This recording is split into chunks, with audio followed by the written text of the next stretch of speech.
एक समय था जब कोरोना काल था, उस समय अगर बच्चे मोबाइल का इस्तेमाल कर रहे थे तो वो एक अलग बात थी। लेकिन अभी जो माहौल चेंज हो गया है, तो अभी 2019 की स्थिति आ गई देखिए, है तो। बच्चों का जो कोविड काल में जी। स्क्रीन टाइमिंग बढ़ा है, जिसको हम कहते हैं स्क्रीन टाइमिंग, कुल जी। मिला के चाहे टीवी के माध्यम से हो या हैंडसेट के माध्यम से हो, जो बच्चों को स्क्रीन टाइमिंग बढ़ा है और ब्लू लाइट जो इफेक्ट होता है वो बहुत नुकसान पहुंचा रहा है। इससे ब्रेन फॉग भी डेवलप हो रहा है, जिससे बच्चे चिड़चिड़े होते जा रहे हैं, उनको ओबेसिटी की बीमारी होती जा रही है और ये हमारे बच्चों के लिए बहुत ही घातक है।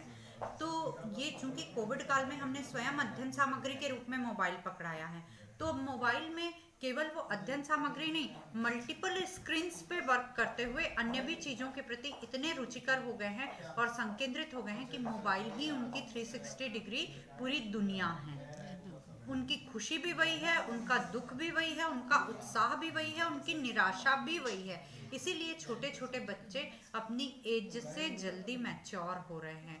लेकिन आप ये सोचिए, एक प्राकृतिक रूप से बढ़ता हुआ पौधा और एक इंजेक्टेड पौधा कैसे गति करता है, तो बहुत से ऐसे विकार होते हैं। तो हमको इन्हीं विकारों से अपने बच्चों को बचाना है। इसीलिए मैंने अनुशंसा जारी करते हुए लगातार निवेदन रखा है, लगातार संबंधित संस्थानों से, पालकों से, प्राचार्यों से, महापौर गणों से और सभी लोगों से निवेदन रखा है कि अपने अपने क्षेत्र में स्वस्फूर्त प्रयासों के माध्यम से खेल के मैदान जरूर सुनिश्चित करें।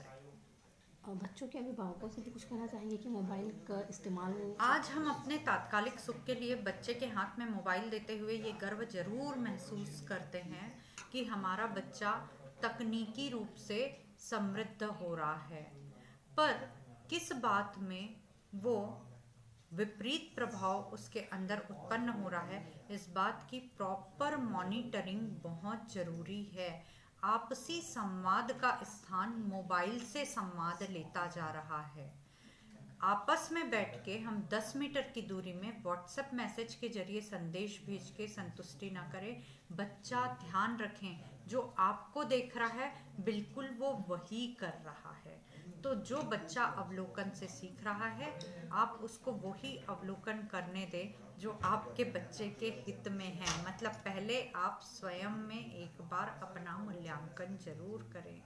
बच्चों पे दोषारोपण करने से कोई मतलब नहीं है। मैडम, एक अलग मतलब कोई पोटा केबिन है या कुछ आश्रमशाला है या कुछ है, वहाँ पे बच्चे जो है प्रताड़ित होते हैं, लेकिन वो सबके सामने अपनी बात नहीं कह सकते, तो कोई टोल फ्री नंबर है देखिए, क्या आपसे एक डायरेक्ट बात कर। 1098 चाइल्ड हेल्पलाइन नंबर है।